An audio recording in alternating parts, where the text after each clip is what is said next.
ए भान्जा यहाँ हजुर अनि आज रिजल्ट भने हैन अ रिजल्ट ल बस्नु त कस्तो भएछ हेर्छु ल अब यहाँ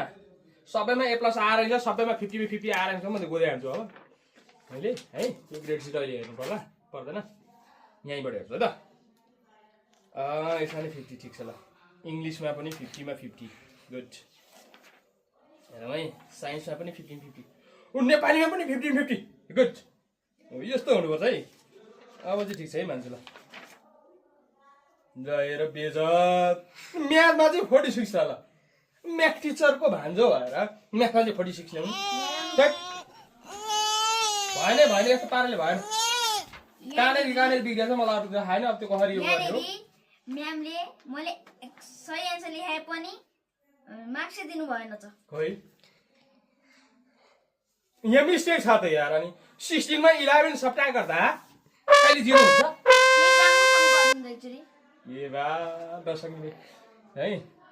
16 वटा पानीपुरी नेपालीमा रहेछ त्यही भएर कन्फ्युजन भयो कि अब अहिलेका त अब यो चाहिँ 43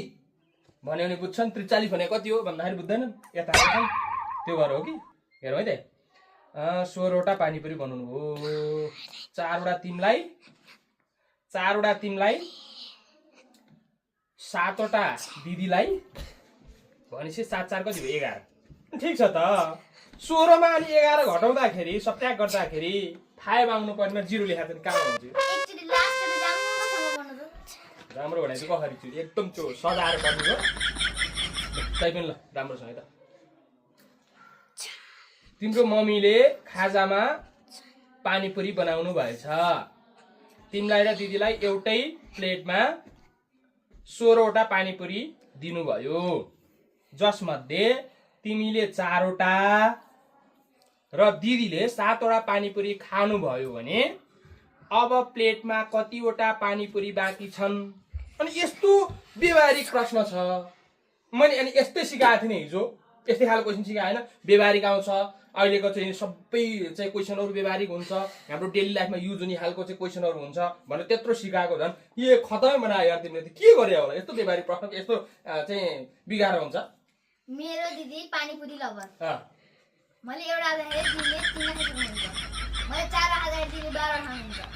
4 3 जा 12 अनि त्यसपछि मैले 4 वटा खाएँ अनि त्यसपछि 0 भयो भन्नु तिमीले 4 वटा खायौ अनि तिमीले एउटा खाँदा दिदीले 3टा 4 3 जा 12 अनि तिमी 4 भनेपछि कति भयो 2 अनि 16 गएर अनि 0 त्यसरी भन्न पाइन्छ त